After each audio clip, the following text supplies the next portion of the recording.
Writing Freedom by Pam Munoz Ryan. Chapter 10. Hayward stayed for a month of Sundays, and Charlotte couldn't bear thinking about him leaving again. The morning he left, she said, "Hey, you can stock tender for me as long as you like."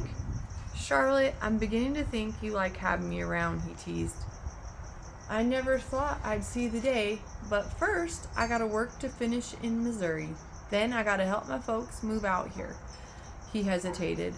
Then he said, "Charlotte, come with me." Charlotte looked out the window as if she hadn't heard him. "It'll take me over a year, Charlotte. You could get someone to watch the place, and then Ebenezer could take over till we got back. Won't you come?" She turned and looked at him. "I can't, Hay. I don't want to leave. I worked my whole life for this. I belong here. I want to build up my horse stock. I got apples to pick and things I gotta do. Besides, there's something I've been thinking on for some time that I feel really strongly about." She knew she could tell Hay anything, but she wasn't sure how he'd react to this. "I registered to vote in Santa Cruz County. The election's in a few weeks, and I don't want to miss it." Hayward stared at her and shook his head. "Charlotte, you'll be going against the law." "Hey, I know more about who to vote for than most. Women are citizens of this country just like you. They work hard and make decisions sound as a man's. There's a lot of folks who don't agree." "There's a lot of men who don't agree," said Charlotte. Hayward grinned. "I ain't one of them," he said. "I just don't understand what you'll be proving if no one knows you're a woman." "I guess I'm proving that here I am, a member of this country that most folks respect. Most of them ask me who I'm voting for.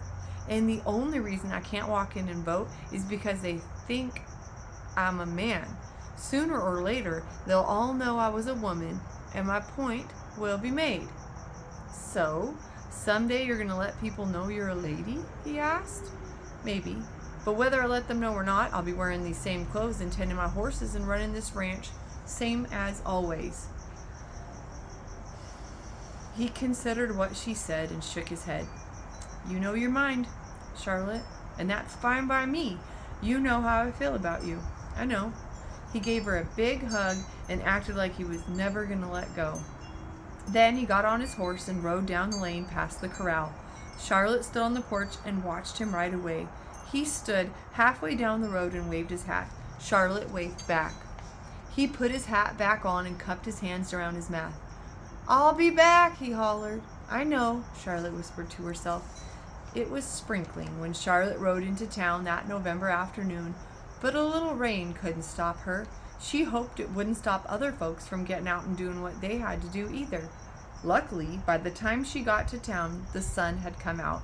She hitched the Mustang and walked down the street and nodded to the people walking by. A big sign in the window of the hotel said, "Polls." Some of the ladies in town went about their errands and didn't seem to give a second thought to the long line of men in front of the hotel. Others gathered out in front in twos and threes, waiting for their menfolk, and acted like there was nothing special going on inside. Charlotte wondered if they really didn't care, or if they were going about playing their roles like she was playing hers. One man came up and clapped her on the back. "Glad to see you, Charlie," he said. Another man said, "Pretty exciting day, ain't it, Charlie?" Charlotte didn't say much.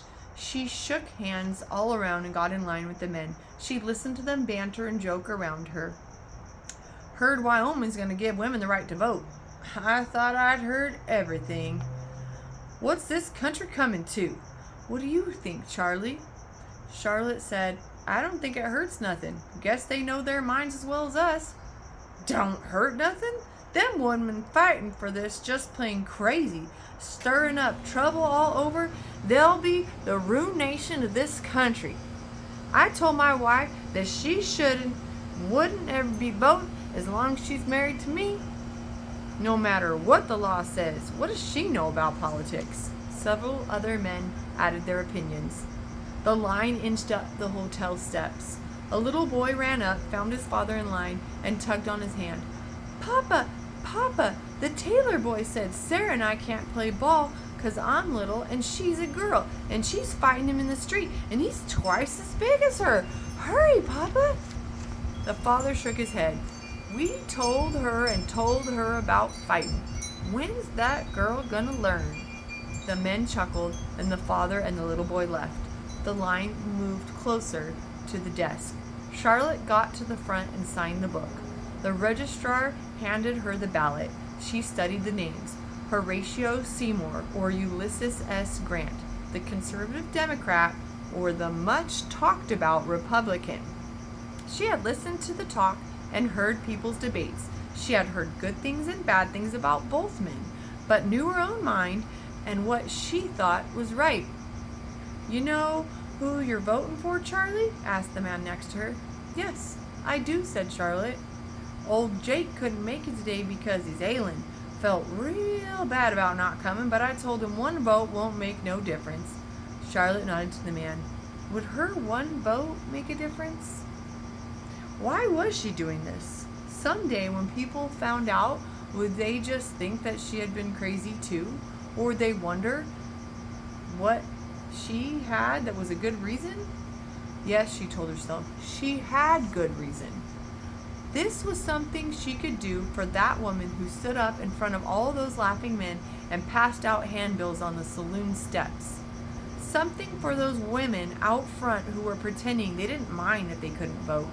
For Vern, who hadn't been allowed to speak up and should have been able to. And for that little girl outside who was already standing up for herself.